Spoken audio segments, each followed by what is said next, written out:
noches. Bienvenidos a este nuevo evento académico. Muchas gracias por acudir a nuestro llamado.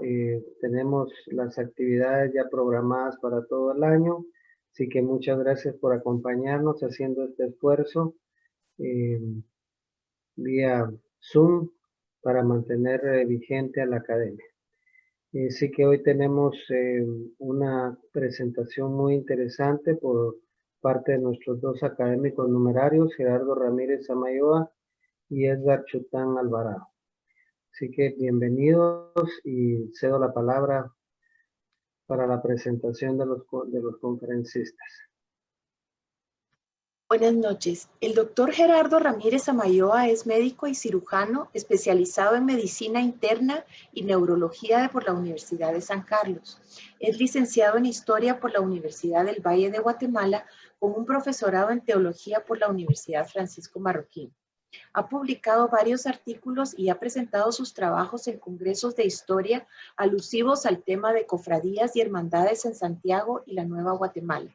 Su tesis de licenciatura Vida Social, Económica y Religiosa de la Cofradía de Jesús Nazareno del Templo de Nuestra Señora de la Merced en Santiago y en la Nueva Guatemala 1582-1821 recibió mención honorífica el 24 de noviembre del 2010. Ingresó como miembro de número de la Academia de Geografía e Historia con su trabajo La Cofradía de la Santa Cruz y la Hermandad de Jesús Nazareno de la Ermita de la Santa Cruz del Milagro en Santiago de Guatemala en 1704. Sobre el licenciado Edgar Chután Alvarado, es licenciado en Historia por la Escuela de Historia de la Universidad de San Carlos de Guatemala. Desde 1991 ha realizado trabajos de investigación en etnohistoria, historia urbana, historia agraria y antropología social, así como la transcripción paleográfica de documentos antiguos como los libros segundo y tercero del Cabildo de Santiago de Guatemala y los libros de la Memoria Eclesiástica de Guatemala, auspiciados por la Universidad Autónoma de México. Es investigador y expositor en distintos foros, conferencias y talleres sobre la historia de Guatemala. Obtuvo una mención honorífica a la mejor investigación del 2009 como investigador y coautor del trabajo Escenarios Geográficos de la Criminalidad, los juicios criminales en la provincia de Guatemala 1569-1750, de la Dirección General de Investigación de la Universidad de San Carlos. Ingresó como miembro de número de la Academia de Geografía e Historia el 26 de agosto del 2015 con su trabajo Asentamientos en el Valle de la Ermita antes del traslado de la ciudad de Guatemala, complementos para su historia, los siglos XVI al XVIII. Actualmente es el primer secretario de la Junta Directiva de nuestra academia. Y a continuación, la conferencia Juicios de Residencia al presidente Alonso Maldonado y Solís por los académicos Gerardo Ramírez Samayoa y Edgar Chután Alvarado.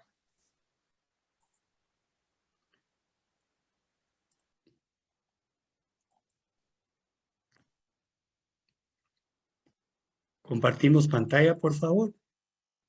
Ya está, doctor. Muy bien, muchas gracias. Honorable Junta Directiva, distinguidos académicos numerarios, estimado público que esta noche nos acompaña. El día de hoy vamos a platicar algunos datos biográficos del licenciado Alonso Maldonado y Solís, uno de los personajes más relevantes en los inicios de la historia colonial de Guatemala. Y para ello vamos a utilizar, por favor, una frase de William Sherman, y la vamos a leer literalmente: como un hombre que tuvo considerable poder e influencia en los asuntos de México, Centroamérica y Santo Domingo durante 2 décadas cruciales, resulta curioso que los historiadores por lo general solo hacen sobre él referencias de paso, y eso es cierto, es muy poco lo que se ha publicado sobre su persona, pero eso es lo que tratamos y es lo que vamos a platicar el día de hoy. Pero tenemos algunos datos interesantes que compartir. Está el Memorial de Sololá. Tenemos aquí las dos versiones, una que se hizo con razón del bicentenario del descubrimiento, el 5º centenario del descubrimiento, y el Memorial de Sololá de Adrián Recinos. Pero lo interesante es lo que dice acá. Probablemente este es el texto con el que más estamos familiarizados con lo que fue la personalidad inicialmente, fíjese bien lo que estoy diciendo, inicialmente del presidente Maldonado. El 16 de mayo de 1536, o el día 11 Nov, vino el presidente Mantulano, y fue entonces el señor Mantulano quien vino a aliviar los sufrimientos de la gente. Luego cesó el lavado de oro, cesó la tributación de muchachas y muchachos, y pronto cesaron también de quemar vivas y de ahorcar a las personas. Cesaron los asaltos con ocasión del robo que perpetraban los castellanos en los caminos, y pronto los caminos se vieron libres y frecuentados por la gente. Habían transcurrido 8 años desde que principiaron a pagar tributos cuando vino el señor Mantulano, oh hijos míos. Pero toda moneda tiene dos caras, y aquí encontramos una visión del licenciado Maldonado muy diferente a lo que nos presenta el Memorial de Sololá. En este caso es el enfrentamiento que tuvo con Fray Bartolomé de las Casas, no solo con él, sino también con el obispo Antonio de Valdivieso, pero específicamente con el padre de las Casas. Vean la forma como lo trata en este momento y la forma como le responde el fraile. Se había dado una situación bastante conflictiva, al principio muy amistosa y de cooperación por la pacificación de las Verapaces y el proyecto lascasiano, pero posteriormente, cuando él es presidente de la audiencia, ya las cosas se tornan de otra manera. Le dice: vos sois el más mal hombre y el más fraile, y el más mal obispo que hay. Sois un desvergonzado y malcriado, que estaba por enviarle en unos grilleros a España. Pero la rigurosa palabra del obispo es que no tenías vos esa presunción hoy hace 5 años. Pero quizá tenemos una opinión un poquito ya diferente y más específica del quehacer del presidente Maldonado durante su gobierno como presidente, y nos la da Antonio López de Cerrato, quien le toma el juicio de residencia. Y dice así: la culpa de todo esto corresponde al presidente, porque los oidores dicen que como él era el presidente y hombre experimentado en la tierra, y además viejo, ellos no hacían sino seguir su ejemplo. Y como él tenía indios de encomienda, como también los tenía su suegro Montejo, sus cuñados y sus hermanos, nada se podía ordenar en favor de los indios. Todo ello causa mucho daño a la reforma que he deseado introducir. Y sobre esto, pues, es que vamos a profundizar y platicar. Nace en la ciudad de Salamanca, de la que observamos su catedral, en fecha desconocida, y es hijo de Juan Álvarez Maldonado el Bueno, regidor perpetuo del cabildo de dicha ciudad, y de Aldonza Suárez de Solís de Guzmán. Juan Álvarez Maldonado el Bueno le prestó una ayuda, podríamos decir, muy aprovechable a Carlos I de España y a Carlos V durante la guerra de las comunidades, o el levantamiento de las comunidades. Aspectos que los van a convertir en personas muy influyentes dentro de la sociedad salamantina, y puntos que le van a servir de mucho apoyo posteriormente al mismo Alonso de Maldonado. Aquí vemos el frontispicio de la Universidad de Salamanca. Sin embargo, él estudia en un colegio de los colegios mayores, que es el Colegio Mayor de Cuenca. Esto ha dado lugar a algunos errores, porque hay autores que dicen que él estudió en la ciudad de Cuenca, y no fue así, sino en el Colegio Mayor. El Colegio Mayor de Cuenca lo funda el obispo de Málaga, Diego Ramírez Fuenleal de Viescusa, y desde luego lo adscribe a la Universidad de Salamanca. Ahí obtiene el grado en licenciatura. Pero lo importante de sus datos geográficos es que en 1544, quizá algo antes, Alonso Maldonado se casa con Catalina de Montejo, hija legítima y única del adelantado de Yucatán, Francisco de Montejo, y Beatriz de Herrera. Vale la pena mencionar que Maldonado era un hombre ya mayor, y Catalina de Montejo, que nació en 1528, tenía alrededor de 14 o 16 años. Estos matrimonios eran bastante comunes en esa época, y por otra parte también lo opuesto, mujeres mayores podríamos decir, con mozos o gente joven. De este matrimonio nacen 3 hijos: Beatriz, Juan y Aldonza, con futuros distintos. Es importante especialmente el papel de Aldonza, quien se casa con su primo Cristóbal Suárez de Solís, un salamantino. Viven en Salamanca. Su hijo Alonso Suárez de Solís y Maldonado hereda plenamente el título de tercer adelantado de Yucatán. Aquí tenemos unos datos biográficos que proporciona José María Vallejo García Evia. Según este autor, muy bueno por cierto, y es recomendable su obra y el trabajo que está realizando, ya lleva 2 publicaciones importantes, una de ellas referente al juicio de Alvarado, el juicio que le hizo precisamente Alonso de Maldonado, y este libro de instituciones hispano-indianas. Pero él nos dice que el licenciado Maldonado viene aquí a América en 1519 a 1520 con el cargo de alcalde mayor de la isla española de Santo Domingo y posteriormente ocupa el puesto de oidor de la audiencia y después retorna a España. Pero aquí tenemos que, revisando ya un poquito con más detenimiento datos de la Real Audiencia de Santo Domingo, vemos que Manuel Aranda Mendías pues no menciona para nada a Maldonado.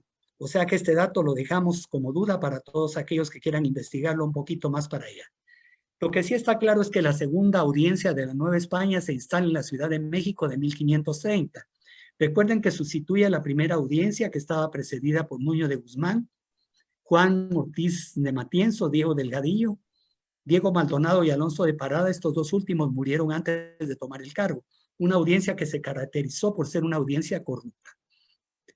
Ahora, esta segunda audiencia va a ser presidida por el obispo de Santo Domingo, el licenciado Sebastián Ramírez de Fuenleal, y por los oidores Francisco de Steinos, Juan de Salmerón, Vasco de Quiroa, futuro obispo de Michoacán, o Tatabasco, como le dirán los indios purépechas, o purépechas, y Alonso de Maldonado. Aquí tenemos el nombramiento de la reina, directamente dirigido a Maldonado, donde lo nombran miembro de oidor de la audiencia, de la segunda audiencia de la Nueva España. Puede leerse en esta parte de aquí al licenciado Maldonado que venga, el licenciado Maldonado, colegial del Colegio del Obispo de Cuenca en la ciudad de Salamanca. Aquí tenemos, ¿y por qué puse esto? Esto se refiere al primer juicio de residencia al que es sometido Alonso Maldonado o Alonso de Maldonado. Él trabaja 34 años al servicio del gobierno español, al servicio del Real Gobierno, llamémosle así, y fue sometido a varios juicios de residencia, pero ninguno de tanto peso como el que le va a realizar definitivamente y el que vamos a platicar hoy en la noche, Alonso López de Serrano. El libro de Armando Mauricio Escobar Olmedo salió antes de la pandemia y es bien interesante para todos aquellos que quieran estar enterados de qué fue de su situación. Pero lo que nos interesa son sus estancias en la provincia de Guatemala. Y lo encontramos como juez de comisión de agravios y tasaciones en 1535, como juez de residencia en 1536 a 1539, como gobernador interino en 1542 a 1543 y como presidente de la Audiencia de los Confines en 1543 a 1548. ¿Qué es esto de ser juez de comisión de agravios? Fíjense que es interesante, pero en el cedulario de Vasco de Puga se encuentra este documento. Vecinos de Guatemala, de la provincia de Guatemala, o Guatemala, como dice ahí, informan al Real Gobierno de que es necesario que se venga a la provincia y que la provincia sea visitada, o que de alguna forma vengan oidores aquí a Guatemala para ver cómo se encuentra la situación.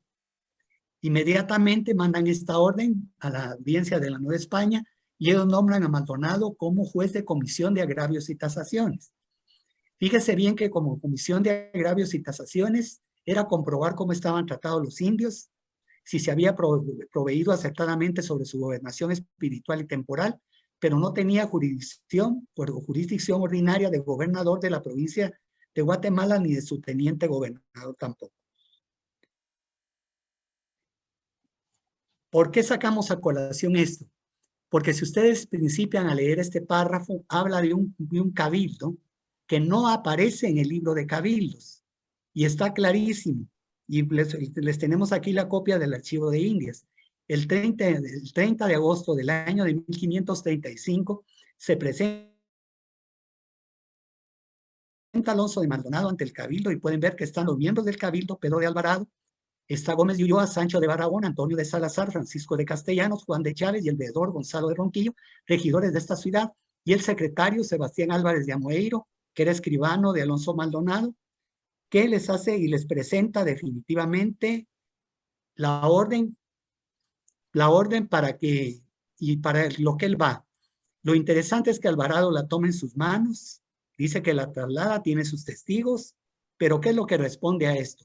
Aquí tenemos la ordenanza que tenía, definitivamente la orden o la provisión real, mejor dicho, que traía el licenciado Maldonado, que paleografió amablemente el licenciado Chután Alvarado. Pero lo que responde Alvarado es importante, porque yo soy gobernador de esta provincia de Guatemala por su majestad. y siendo gobernador no se pudieron ni pueden entrometer el muy reverendo presidente y oidores de la Audiencia Real de México en cosa alguna de mi gobernación. Y porque si su majestad fuera servido que se tasaran los indios de esta gobernación de Guatemala, su majestad me lo enviaría a mandar como a su gobernador por expreso mando suyo, como me ha enviado a mandar otras cosas por sus provisiones reales. O sea, una respuesta bastante tajante.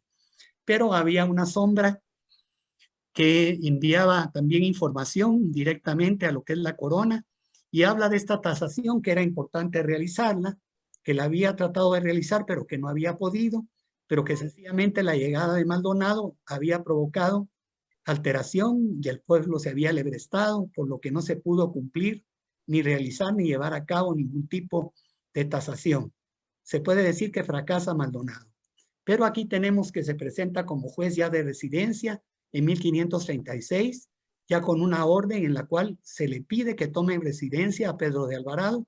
Sabemos que esta residencia no se lleva a cabo personalmente, ya que Alvarado pues va a Honduras y de Honduras se va a España, pero sin embargo la residencia se lleva y se desarrolla con testigos y gente pues que estaba en la ciudad de Santiago de Guatemala. Durante la estancia de Maldonado acá se realizan las famosas tasaciones de 1536 a 1541, pero no se crea que la realiza en él y un obispo marroquí, era un clérigo. Él se nombra obispo, o lo nombran obispo, o lo consagran obispo en 1537. Pero algunos comisarios de operaciones concretas de tasación, como el maestre de escuela Pedro Martín, el arcediano Francisco de Peralta o el canónigo Jorge de Medina, van a realizar buena parte de estas tasaciones. Sin embargo, Maldonado no se queda tranquilo y sin embargo ya comienza a hacer una especie de negociaciones y a tomar algunas encomiendas. Y vean ustedes, por ejemplo, la mitad de Atitipaque y la mitad de Izalco, Santa Anita Titipaque, que actualmente se encuentra en Tacisco, e Izalco en El Salvador, eran pueblos cacaoteros de suma importancia. Vamos a ver posteriormente que el cacao se convirtió en la principal fuente de riqueza en estos, podríamos decir, en la segunda mitad, en la primera mitad del siglo XVI, en 1550 específicamente. Vemos acá también que tenemos la encomienda de Zacatepeque y Ostuncalco, también a Martín de Guzmán. Esta tiene una historia muy interesante y que no la vamos a dejar de platicar. ¿Y qué se trata? Esta era una de las encomiendas más grandes de Guatemala y había sido entregada a uno de los capitanes de Alvarado, Pedro Portocarrero. Alvarado había arreglado antes de salir para España en 1536 el matrimonio de su hija mestiza, doña Leonor, con Portocarrero, pero por su edad muere poco después. Maldonado tomó esa encomienda para su hermano, fíjense bien, la tomó e hizo que la Audiencia de México la validara. Cuando Pedro de Alvarado regresa a Guatemala, él interviene y la encomienda retorna a doña Leonor, pero con la condición de que pagara 4,600 pesos. Esto es bien importante y nos da algunos indicios de cuál va a ser el proceder del futuro presidente de la audiencia. Pedro Alvarado regresa de la península y desembarca en Puerto Caballos el 2 de abril de 1539 y se presenta ante el cabildo, pero ya con nuevos poderes, y se le otorga una nueva autoridad y ante todo se le exime de cualquier tipo de residencia, por lo que Maldonado tiene que salir de Guatemala. Sin embargo, ¿qué es lo que sucede? Suceden varios eventos importantes en el año 1541, como es la muerte de Alvarado en el Peñón de Nochitlán, en el Mixtón, en Zacatecas. Fíjese bien, en Zacatecas es muy diferente al estado de Jalisco, donde se lleva a cabo una guerra muy particular, en la cual Alvarado interviene, no vamos a platicar de ello. Y en el 11 de septiembre, del 10 al 11 de septiembre, en la noche, pues oleadas de lodo, rocas y árboles destruyen la ciudad de Santiago de Guatemala en Almolonga. Aquí se produce una coyuntura favorable para entrar de una vez de parte del licenciado o del virrey Pedro de Mendoza, para que de una vez la autoridad real sea reafirmada en el área. Y para ello nombra al presidente Maldonado como gobernador. Y es aquí donde es gobernador interino. En 1542, en la ciudad de Barcelona, se lleva a cabo la publicación o la promulgación de lo que se llaman las leyes de Barcelona o las nuevas leyes de Indias. Dentro de ellas vamos a ver acá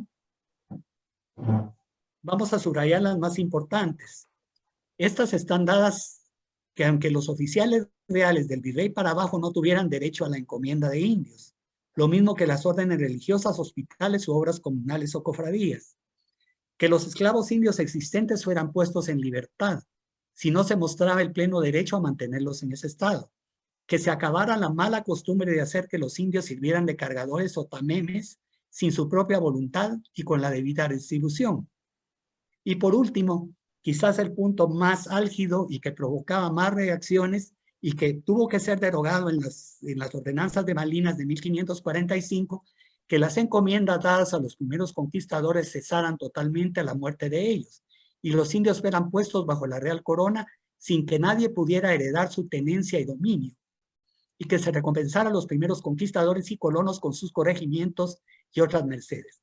Esto es lo que más va a provocar irritación y desde luego va a provocar levantamientos, como vamos a ver más adelante, no aquí en Guatemala, pero sí en el Perú, en el que se da el levantamiento más fuerte, comandado por Gonzalo Pizarro. Estas ordenanzas expedidas o leyes nuevas crean la audiencia de Lima y la de la audiencia de los confines de Guatemala y Nicaragua, pero es profesamente en el capítulo 11, y esto es muy particular, porque en ninguna de las ordenanzas se habla de manera tan típica ni tan propia de un personaje como es el licenciado Maldonado, nombrándolo presidente de esta audiencia de los confines. Definitivamente la influencia de Fray Bartolomé de las Casas en este nombramiento es fuerte y vale la pena que se tome en cuenta. Por otra parte, se le da dentro de estas ordenanzas reales la autoridad para que se funde en la ciudad de Comayagua o Nueva Valladolid la audiencia, y si no, que se traslade a la sede donde se considere que sea más importante, que no diste mucho de la costa del Mar del Norte. De acuerdo con Stephen Weaver, Maldonado, que no conocía bien la región, decidió el traslado al poblado de Gracias a Dios, pero ya tenía dos intereses sentimentales, como era la hija de Francisco de Montejo, e intereses de índole comercial. Ya se estaban asentados en Gracias a Dios alrededor de 40 encomenderos y estaban dedicados a una zona minera de primera importancia. Aquí tenemos la ciudad de Gracias a Dios, que fue fundada en el año de 1536 por Gonzalo Alvarado de Chávez, primo hermano de Alvarado, en un lugar llamado Poa, próximo a la ribera del río Higuito. Bueno, aquí entramos a lo que García Hevia ha dado en llamar el quinquenio de inobservancia de las leyes nuevas. ¿Cómo podemos resumir esto? Maldonado no aplica las leyes nuevas. Claramente no lo hace. Lleva a suspender la ejecución de algunas, pero desde luego las más importantes, las que subrayamos antes, no las aplica. ¿Y por qué? Él dice así: las ordenanzas de vuestra majestad han parecido acá todos muy recias, y ha sido necesario sobreseer en la ejecución de algunas, hasta que informada vuestra majestad de lo que se ha servido y así lo ha hecho en esta audiencia. Por otra parte, es interesante esta opinión de Sherman en su trabajo forzoso, quien es el de los que trata mejor este periodo de trabajo de Maldonado, y nos hace ver esto. El caso particular de muchos funcionarios reales de Indias. Los intereses particulares del presidente se identificaban estrechamente con los de los colonos, cuyas sanciones estaba él llamado a juzgar. Lógicamente, él era encomendero, él tenía indios a su cargo, él alquilaba tamemes, él era propietario de minas, él era propietario de hatos de ganado, él tenía esclavos negros e indios.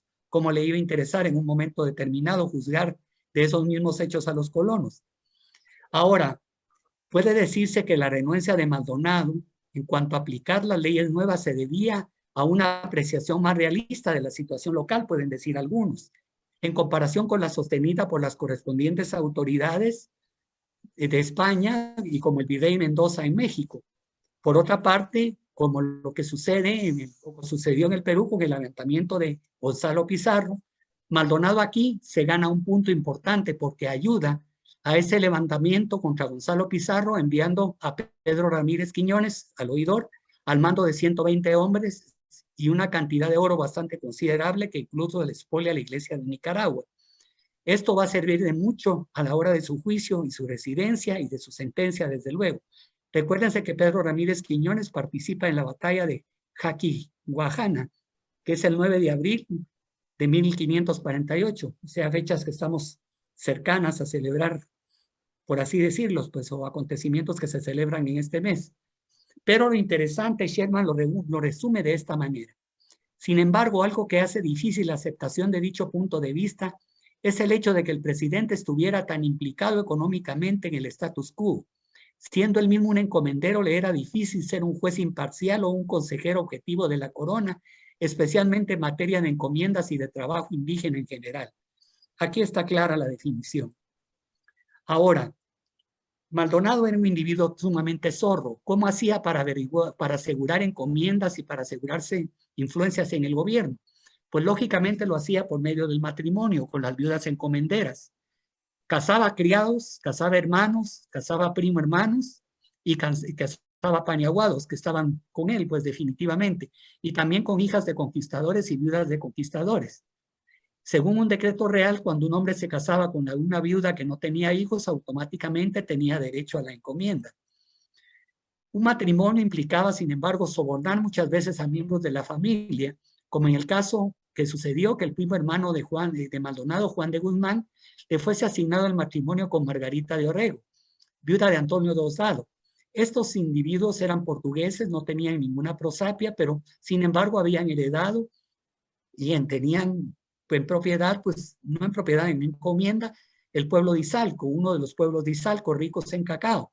Maldonado también le otorga la mitad del pueblo de Naolingo a Juan de Guzmán. Pero vean ustedes, es interesante, a los hermanos de la viuda les entrega el pueblo que tenía Juan de Maldonado en Honduras para calmar el enojo del padre de la viuda que se oponía al enlace. Esta encomienda va a ser una de las más ricas. En 1550 producía 4,000 pesos de oro al año en ingresos, 4,000 pesos de oro al año en ingresos. Eso lo vamos a ver después cuando platiquemos un poquito de lo que piensa Murdo Magló al respecto. La otra mitad de Izalco le es asignada a Francisco Girón, quien al igual que Maldonado era de Salamanca. Se desconoce cuál era su relación con Maldonado, ya que no aparece en la lista de familiares y amigos, y al parecer llega a Guatemala con Pedro de Alvarado. Girón se benefició de una de las encomiendas más ricas del territorio de su nueva esposa, que fue doña Francisca de Alvarado, hija mestiza de Jorge de Alvarado y viuda del conquistador Pedro Garro. Francisco de Monterroso fue otro también de los criados de Maldonado que lo acompañó, aunque no era de Salamanca, sino de la ciudad de Toro. Cuando muere Jerónimo de la Peña en 1544, su encomienda de Santiago de Zacatepeque pasa a su poder, pero para eso la casa con su viuda Mayor Pérez de Dardón. Y desde luego su hijo Luis va a heredar la encomienda a su muerte. Por último, tenemos a Martín de Guzmán, hermano de Alonso de Maldonado, que es de los pocos que vamos a mencionar, que lo acompaña en Guatemala en 1536. Tuvo varias encomiendas, las cuales negocia en una forma muy ventajosa. Ya vimos que tenía la encomienda de Santa Anita de Atiquipaque. Cuando Maldonado retornó a Guatemala, le asignó la encomienda de Zacualpa y Malacatepeque, la cual había quedado vacante y servía a los intereses de Cabildo. A la muerte del contador Curvilla, fíjense bien, su gran encomienda, que comprendía la mitad del pueblo de Zapotitlán y el pueblo de Pinula, le fueron concedidas a su hermano, mientras que Zacualpa y Malacatepeque le fueron dadas a su primo Alonso del Castillo y Maldonado. Vean bien cómo jugaba con las encomiendas en este caso. Y aquí tenemos un cuadro sacado de Wendy Kramer y su hermoso trabajo, la política colonial en los inicios de Guatemala, una división podríamos decir, del tesoro, podríamos decir acá. Pero vean ustedes, por favor, y pónganle atención, el encomendero. ¿Qué puesto era el que tenía? Juan de Guzmán, sobrino de Maldonado. Martín de Guzmán, hermano de Maldonado. Alonso Castillo de Maldonado, sobrino de Maldonado. Juan de León, socio de negocios. Con él tenían un hato y bastante grande en el corregimiento en Totonicapán y Quetzaltenango. Él lo nombra Juan de León, un pastor sencillo con Juan de León Cardona. Llegan a tener hasta 4,000 ovejas, de acuerdo a Sherman. La mitad de Soloma, Juan de Astorquí, criado de Maldonado, Santiago Zacatepeque, a Francisco de Monterroso, criado de Maldonado, y la mitad de Izalco a Francisco Girón. Así que pueden ver cómo distribuyó él todo esto. Hay un sacerdote, Ricardo Terga Cintrón, que acaba de sacar un libro, La mies es abundante, España en la ciudad de Santiago de Guatemala, y hace un análisis interesante en lo que respecta al aspecto económico de Guatemala, similar a como lo encontramos también en muchos aspectos en el libro de la doctora Regina Wagner. Y encontramos en este caso que dice que hasta el gobernador Alonso de Maldonado había dado ilegalmente las mejores encomiendas a sus parientes y amigos. Con el tiempo, por el decenio de 1550-1560, los mejores encomenderos de cacao no pasaban de 20, y la mayor parte de ellos no podían clasificarse como conquistadores ni primeros pobladores. Pasamos a la siguiente, solo permítanme, por favor. Esto está sacado de Murdo Magloy, Historia Social Económica de la América Central. Vean en este caso, por favor, quiénes eran los hombres más ricos de la América Central. Y vean ustedes qué relación tenían con Alonso de Maldonado, alrededor de 1550, de acuerdo a las investigaciones de este autor. Pues está su hermano, está Juan de Guzmán, está Francisco Girón, está Juan López, Gómez Díaz de la Reguera y el hijo más joven de Gonzalo de Obay. Concesión de Maldonado en algunos de estos casos, pero en la mayoría de las veces relacionados con él. Aquí está la fortuna que tenía Maldonado. Puede darse cuenta que tenía encomiendas en México, inversiones en España, valores diversos por 200,000 ducados y tenía posesión de pueblos tanto en Honduras como en Yucatán. Ahora, él es acusado de no querer cumplir con las leyes nuevas. Lógicamente, los primeros en acusarlo es el obispo Antonio de Valdivieso y Fray Bartolomé de las Casas. Ellos hablan que tenía hasta de 60,000 encomenderos, pero hay una denuncia importante que es de un encomendero, Alonso de García, que la hace desde Gracias a Dios el 1 de febrero de 1546. En esta confirmaban las imputaciones que le hacían los dos pelelados.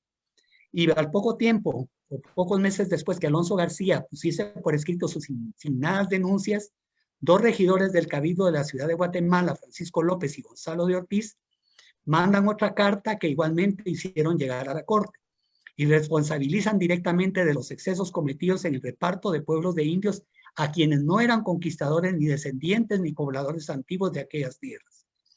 Además de haber conseguido que fuesen nombrados regidores del cabildo algunos de sus parientes y amigos para asegurarse de ese modo que ni informaran al monarca ni al Consejo de Indias en contra suya. Quizá el caso más, y con esto vamos ya terminando, quizá el caso más escandaloso de violación de leyes fue la adjudicación de una encomienda a una hija recién nacida de Maldonado, según el presidente Serrato. Los indios de Tapijulapa, pertenecientes a un vecino de Tabasco, Francisco Gil, fueron adjudicados a la esposa y a los hijos de Maldonado. Los descendientes de este fueron silenciados. ¿Cómo fueron silenciados? No me pregunten. Montejo, como gobernador de Yucatán y Cozumel, puso a los indios a nombre de su nieta. Este tributo le daba a Maldonado un promedio de 600 pesos anuales. Serrato rescata a este pueblo de las manos de la familia de Montejo y de Maldonado y devuelve los indios a la corona. El licenciado Maldonado llega posteriormente del juicio de residencia del que les voy a hablar ya el licenciado Herrera Chután y se hace como presidente de la ciudad de Santo Domingo. Sale bien librado, por así decirlo, pero ya podemos ver por qué. Jugó mucho sus influencias en España, la ayuda que presentó en este famoso levantamiento de Gonzalo Pizarro y al mismo tiempo, pues todo lo que trabajó, toda esa infraestructura que creó, esa red de corrupción que creó, pues para favorecerle definitivamente en cualquier momento. Pero es declarado buen juez en 1558 en un juicio de residencia que le toma el licenciado Juan López de Cepeda. En 1563 viaja por segunda vez a España para suplicarle al rey Felipe II y al Consejo de Indias que le fueran devueltas a él y a su esposa las encomiendas, entre ellas la isla de Cozumel, ya que les habían sido quitadas en aplicación de las leyes nuevas. No consigue su propósito y el resultado es que en 1564, en el navío en que viajaba, zozobra delante de las costas de Tabasco y Yucatán, muy próximo al litoral, de su adelantamiento, muere ahogado. Algunos hablan de 1562, otros de 1567, pero aquí tenemos en el epistolario de Nueva España, de Francisco Paso y Troncoso, que es donde tuvimos el dato. ¿Qué podemos concluir? Que gracias a los muchos años a servicio de la corona y a sus influencias en España, Maldonado sale limpio de cargos. Que el caso de Maldonado contribuye mucho a explicar por qué la administración en Indias fue ineficiente. No solo fracasaban los funcionarios en aplicar leyes impopulares, sino además ellos mismos violaban dichas leyes con una virtual impunidad en el mejor de los casos. Maldonado tenía que ser sustituido por López de Serrato sin importar cuáles fuesen los resultados de la residencia. No se pretende aquí que la historia del futuro se refiera a Maldonado como el malo, pues probablemente no fue peor ni mejor que el promedio de los jueces del siglo XVI frente a similares presiones.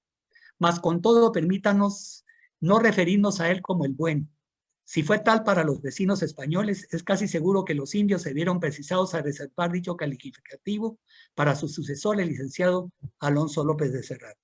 Y con eso, disculpen la rapidez con que lo hicimos, pero damos por terminada la parte que nos corresponde a la conferencia. Muchas gracias.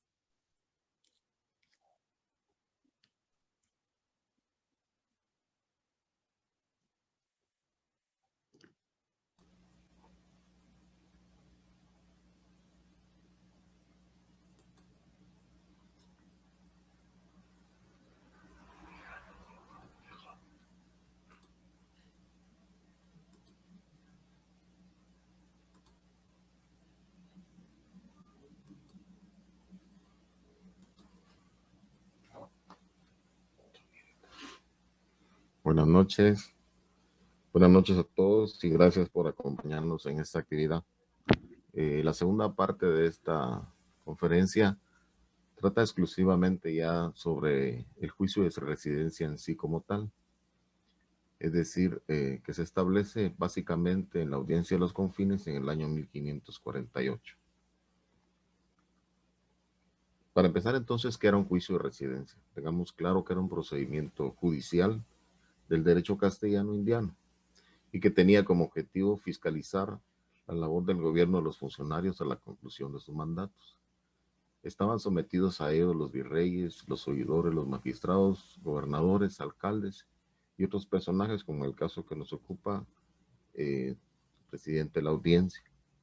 Eran importantes estos juicios porque permitían, digamos, que las personas que eran residenciados ocuparan cargos importantes en el caso de sus carreras como funcionarios, les permitían posteriormente optar a mejores cargos, según fuera, digamos, el caso. ¿Por qué era llamado de residencia? Bueno, porque el funcionario público, para facilitar la investigación, debía permanecer, es decir, residir obligatoriamente en el lugar donde ejercía su cargo y no podía abandonar la ciudad mientras se llevaba a cabo el juicio. Esto con la finalidad de que fuese absuelto o condenado, en este caso premiado o castigado. Mientras tanto, no podía optar a ningún cargo hasta que concluyese el juicio y por lo regular el juez de residencia era quien generalmente lo sustituía en el cargo. Contrario a lo que se conoce como la pesquisa y la visita, que estas sí se podían realizar, digamos, aún estando en funciones. En el caso de del juicio residenciano, tomaba el cargo directamente la persona que lo llevaba a cabo. En el caso que nos ocupa, básicamente se dice claramente que lo que se pretende es averiguar cómo y de qué manera habían ejercido sus oficios, en este caso el presidente y los oidores de la audiencia. El juicio de residencia constaba de dos fases, una pesquisa secreta y una pesquisa pública. Es decir, regularmente era el Consejo de Indias el que designaba al personaje que iba a llevar a cabo la residencia. Y en la parte secreta se investigaba, digamos, a través de diversos informes y testimonios, el comportamiento del funcionario, digamos, y qué tanto éste había logrado cumplir con sus funciones. Y en la parte pública, interesante porque cualquier persona, fuese español, indígena o mestizo en este caso, podría presentar cualquier queja contra el funcionario, por supuesto apoyándose en pruebas en base a sus funciones. Voy a leer un extracto de un ensayo sobre los juicios de residencia de José María Mariluz Urquijo que me parece muy interesante. Dice así: al lado del papel jurídico desempeñado por el juicio de residencia dentro de la organización indiana, no debe desdeñarse su función social de nivelador de las diferentes clases en que se dividía la población americana. La soberbia de los altos funcionarios encontraba un correctivo en el pensar que no obstante sus dorados galones o su negra garnacha, llegaría un momento en que el indio más desarrapado de su distrito podía exigirle cuenta de sus excesos. El más encumbrado personaje sabía que terminado el tiempo de sus funciones perdería de golpe sus prerrogativas y oropeles y quedaría expuesto a las querellas y denuncias de cualquiera de sus exgobernados, pudiéndolo hacer valer de otra arma más que la honestidad de su conducta. Quiere decir esto que era como se ejercían los juicios de residencia, como tratando de generar que no se produjera la corrupción. ¿Cómo se originan estos juicios de residencia? En cuanto a esto hay distintas posturas. He recopilado aquí las que son como que más pertinentes y las que más los autores citan. Se habla que tiene sus orígenes en el derecho romano. Se habla primeramente de que en el año 364 después de Cristo se creó una magistratura de un defensor de la ciudad, que era un personaje que básicamente protegía y defendía al pueblo contra los abusos de los oficiales y los excesos que podían ejercer sus gobernadores. En el derecho castellano, en una de las leyes de las 7 partidas en el tiempo del rey Alfonso X, mediados del siglo XIII, exigía o se dispuso que los jueces debían de permanecer o se quedaban obligados a permanecer hasta 50 días sin juzgar antes de ser juzgados. Finalmente, en junio del año 1500, por medio de la gramática de corregidores y de jueces de residencia, se instituyó, o dijéramos así, se sistematizó básicamente el juicio y el control de la actuación de aquellos personajes que ejercían oficios públicos. Más adelante se habla también de una sistematización más refinada en la nueva recopilación de leyes del año 1567. En fin, el 21 de mayo de 1547 se ordena efectuar la residencia. La Real Cédula es emitida por el rey Carlos I de España, que también era quinto del Sacro Imperio Romano Germánico, llamado el emperador o el César, así se le conocía. Como ya lo dijo el doctor Ramírez, el licenciado López de Cerrato fue el encargado de efectuar esta residencia. Ya en el año 1543, él había sido enviado a Santo Domingo como juez de residencia del presidente de la audiencia, el obispo Alonso Fuendemayor.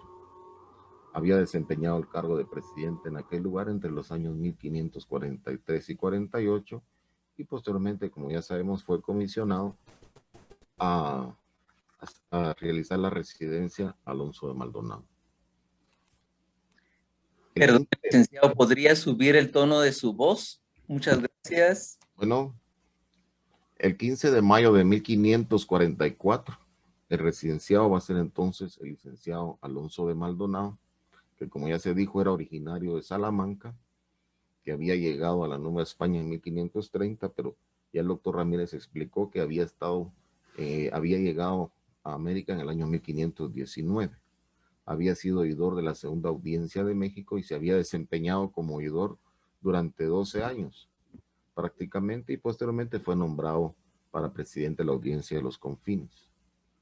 Los oidores que le acompañaban en el cargo eran licenciados Diego Herrera, Pedro Ramírez de Quiñones, de quien ya se habló, Juan Rogel, y se decía que eran básicamente personas con poca experiencia administrativa y que habían llegado desde España porque residían allá en su momento en el que fueron nombrados, y habían llegado a estas tierras más o menos por el año 1544, cuando ya finalmente se establece la Audiencia de los Confines. Acá la portada, digamos, de cómo se produce este nombramiento de la residencia. Un extracto acá también del ordenamiento, donde se le solicita que participe, digamos, en el ejercicio de saber cómo se han usado y ejercido los oficios, los personajes anteriormente dichos.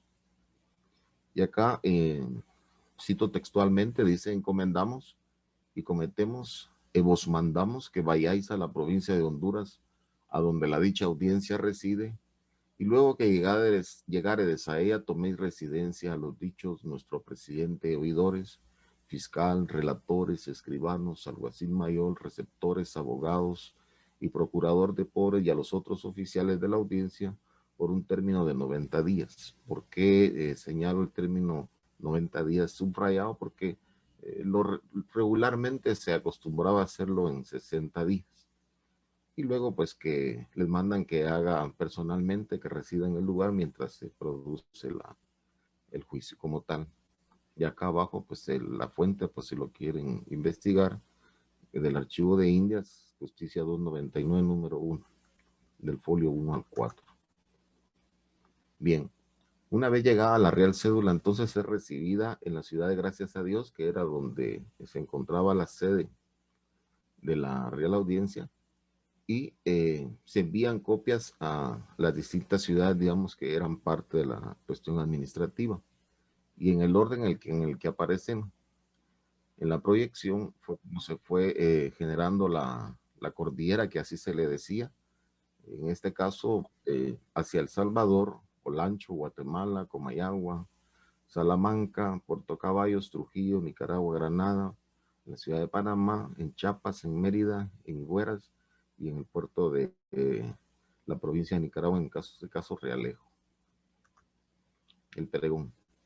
Esta era la forma como se hacía, es decir, una vez recibida y mandada esta cordillera a estas ciudades, se pregonaba públicamente en la plaza pública y se hacía ver a las personas que era un acontecimiento realmente importante y que por lo tanto se requería de que las personas participaran activamente. Era la costumbre utilizar, digamos, al escribano local, o a veces se enviaba uno o dos escribanos para hacer este tipo de pregones.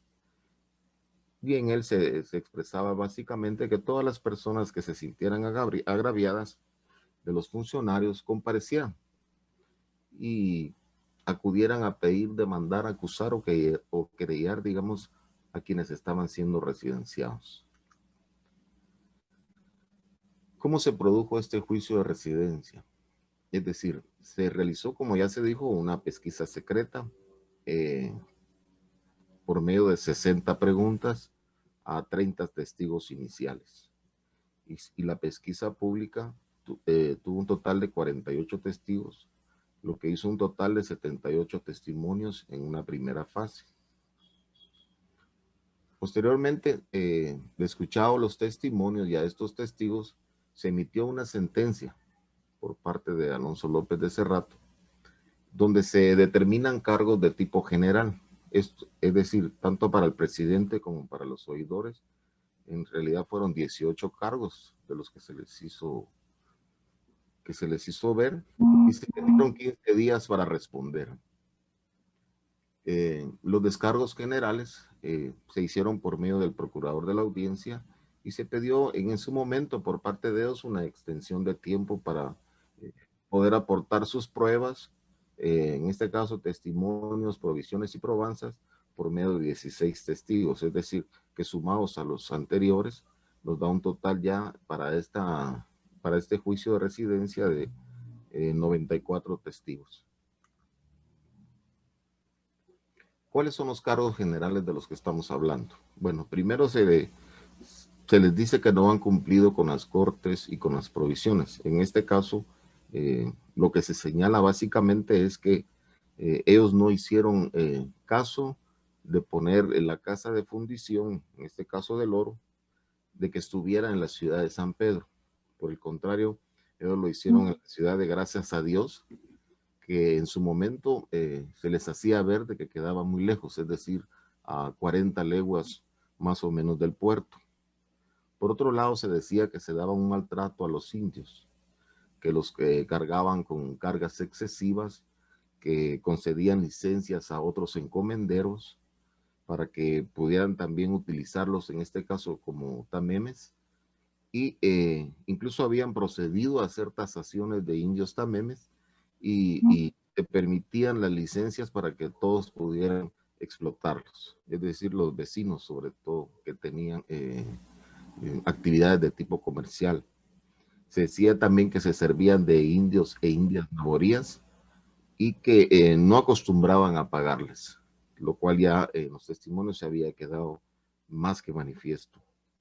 En el caso de los letrados, procuradores y oficiales, se decía que la costumbre de ellos, o lo que quedaba claro en los testimonios, es que no eran personas letradas o que habían sido examinados, digamos, para ejercer estos cargos, y que ellos los dejaban ejercer sin mayor problema.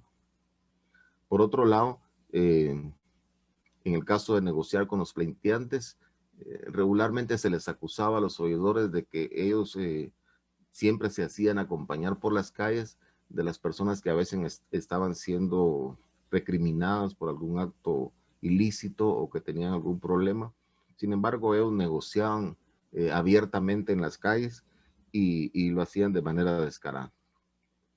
Lo más importante de lo que se le añadaba al doctor Ramírez, no quitar los indios. Es decir, ¿a qué se refiere con esto?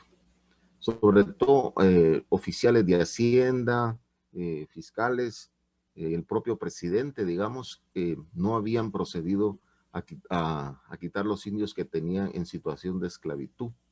La mayoría de ellos nunca mostraron papeles o formas como los habían adquirido y que era parte de lo que ya estaba prohibido en las leyes nuevas y que por supuesto ellos no habían respetado.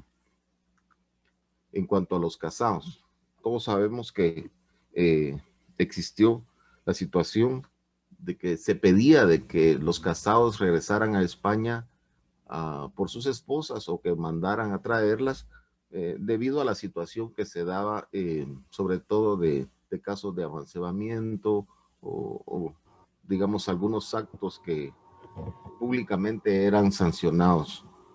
Entonces, ellos no lo hicieron.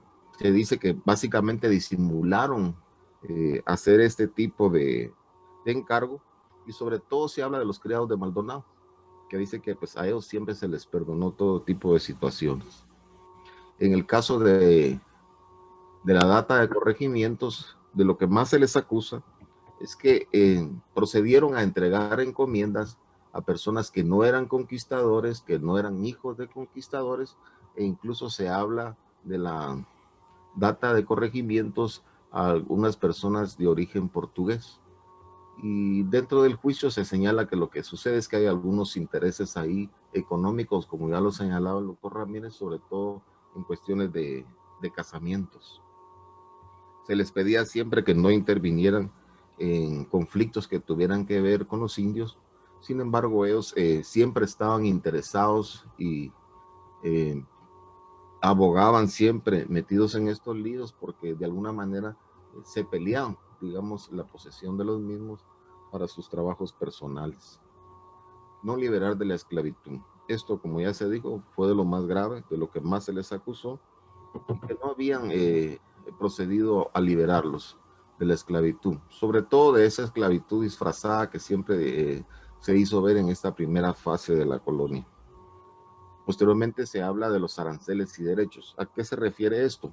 Bueno, básicamente porque sobre todo los oficiales o los escribanos u otras personas que estaban en el ejercicio administrativo cobraban lo que querían, se habían enriquecido, digamos, a costa de este ejercicio, e incluso se habla por ahí que ganaban incluso más de los que ejercían estos oficios en España. En el caso de numeral número 12, lo leo directamente, dice que Maldonado, Rogel y Ramírez, o sea, los oidores, permitieron que Herrera, el otro oidor, como juez de residencia en Nicaragua, alcanzara al tesorero Pedro de los Ríos por concepto de diezmos en más de 3,800 pesos, pero no los puso en el arca, dice, de 3 llaves, y lo dejaron irse de la corte sin dar fianzas ni averiguar el destino de las cuentas. Así era la forma como se procedía.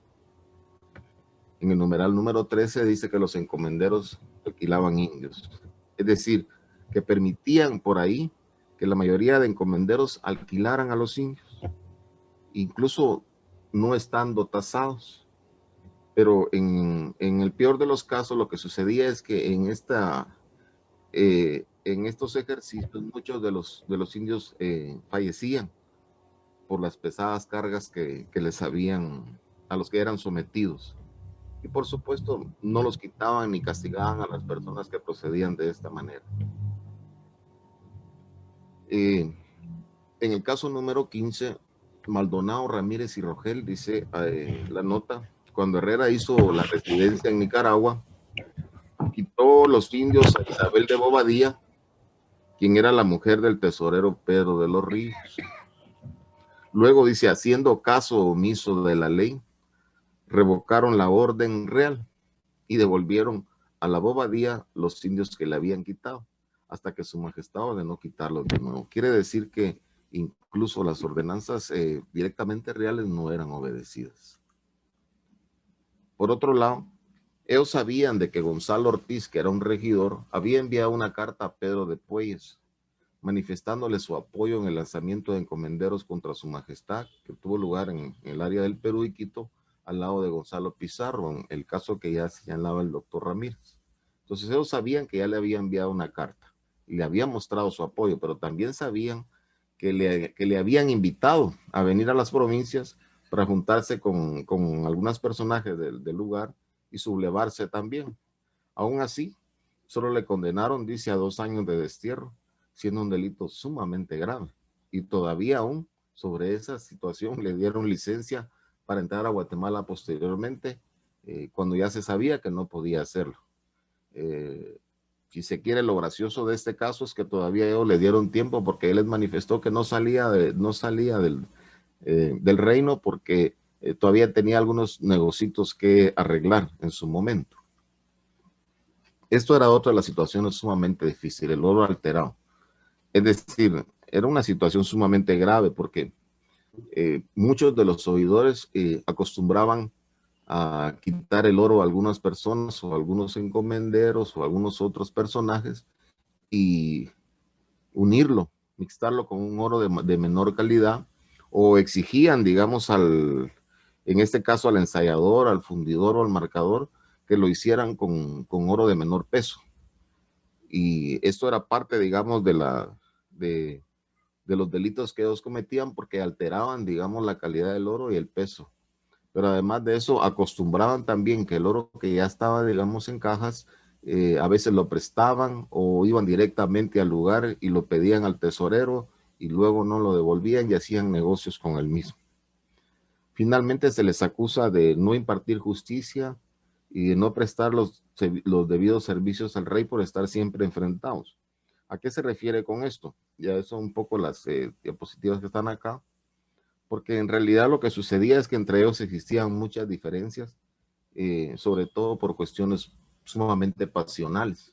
Es decir, no mostraban ningún recato, ni el presidente ni los oidores. En innumerables ocasiones llegaron a las manos.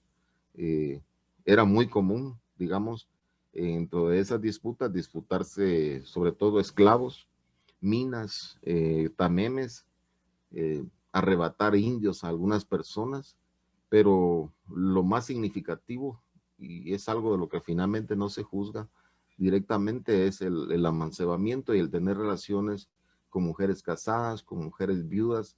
En algunas en el juicio se dice que no se pueden decir sus nombres porque son mujeres importantes o casadas con personajes de la vida pública, y sobre todo con la mujer indígena. Algunos de ellos hasta las tenían como servidoras en sus casas, y en alguno de ellos incluso llegó a casar una de ellas para tenerla en su casa y poder estar con ella permanentemente. Y lo gracioso de este caso es que dice que cuando él estaba con ella, la llamaba Isabelica, y así era como le decía.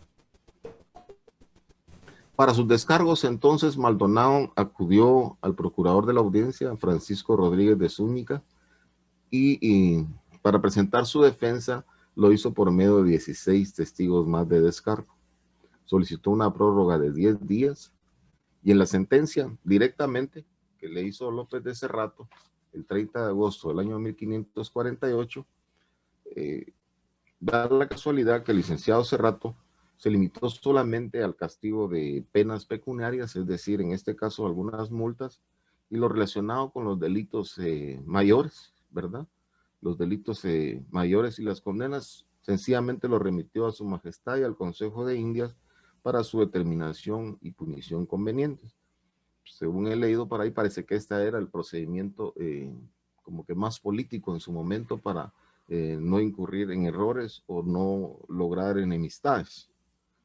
Por el otro lado, el 31 de agosto de 1548, un día después, tanto Maldonado como sus oidores apelaron de la sentencia porque las consideraban injustas y en algún momento hasta agravadas.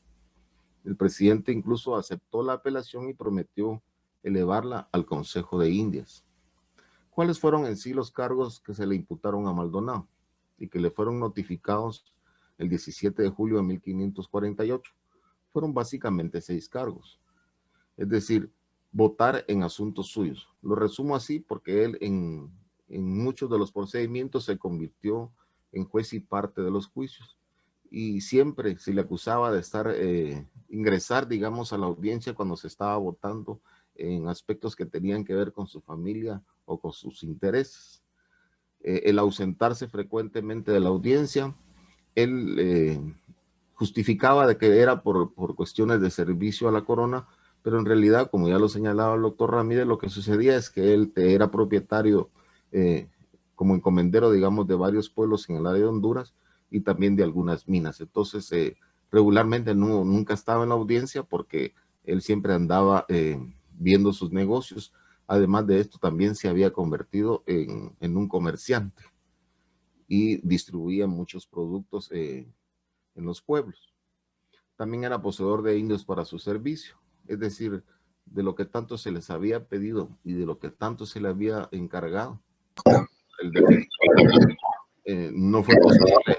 Y en algún momento se dice que entre indios tamemes y indios de servicio, en algún momento se servía hasta de 500 indios.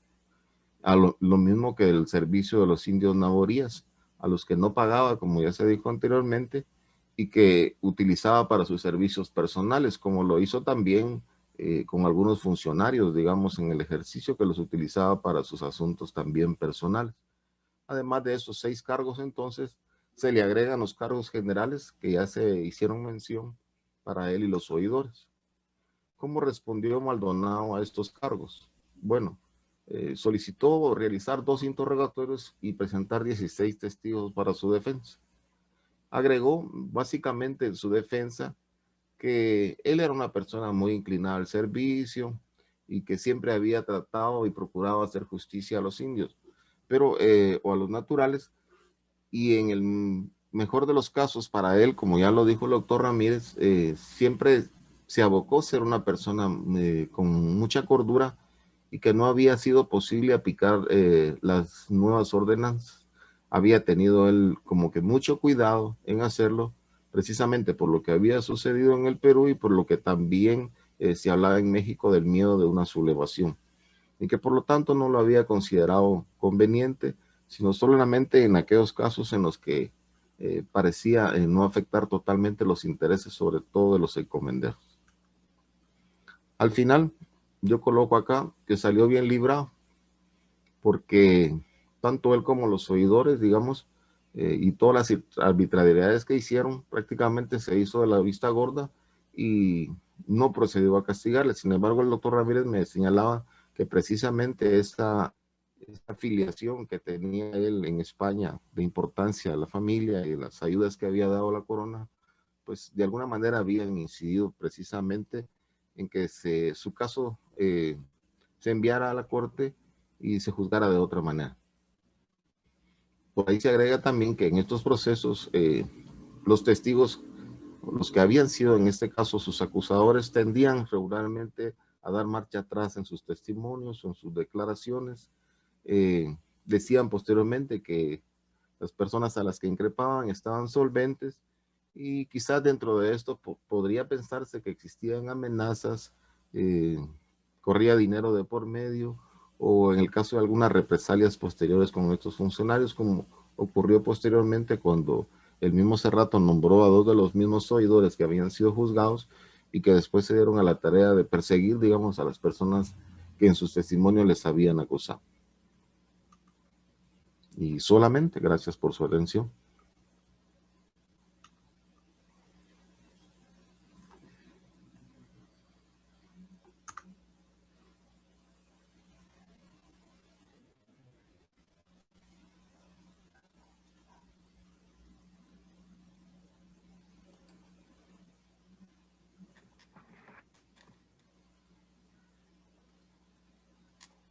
Muchas gracias, doctor Gerardo Ramírez, licenciado Edgar Chután Alvarado. por su conferencia. Tenemos una pregunta solamente que les hace público y es acerca de cuánto tiempo duraba un juicio de residencia. Creo que ya nos han hablado los expositores acerca de esto, pero si gustan ellos ampliar un poco de esto, pueden hacerlo en este momento. En el caso del juicio que nos ocupa, sí se concedieron 90 días. Regularmente en algunos otros juicios se habla de 60 días y por lo que creo yo que fue la extensión del tiempo es porque también en algún momento el mismo juez de residencia y el mismo Maldonado habla de la imposibilidad, digamos, en este caso de caminos y de movilizarse entre las regiones para llevar, digamos, el mensaje del juicio, pregonarlo como se debía, y creo que posiblemente a eso obedezca que este juicio ha llevado los 90 días que se señalan. Muchas gracias. Hay una pregunta en el chat dirigida a una de nuestras queridas académicas. Dice, pero quisiera hacerlo para el doctor Ramírez. El señor Maldonado fue el que se dice que posó para ser pintado en el cuadro de San Juan Bautista. Esa es la pregunta. No tengo respuesta para eso, pero no lo creo, sencillamente. Perdón, si puedo intervenir, soy Coralia. Exacto. Perdón. Esto creo que es el cuadro de Sor Juana de Maldonado, del que se ha hablado tantas veces. El papá de Juan Maldonado, o sea, Juan Maldonado, el papá de Sor Juana. No fue el señor Maldonado. Exactamente. Perdón por intervenir. No, claro.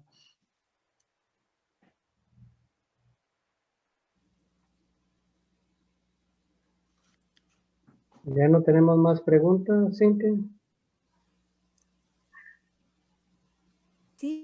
Y felicitaciones por la actividad realizada en esta noche y por transmitir las conferencias.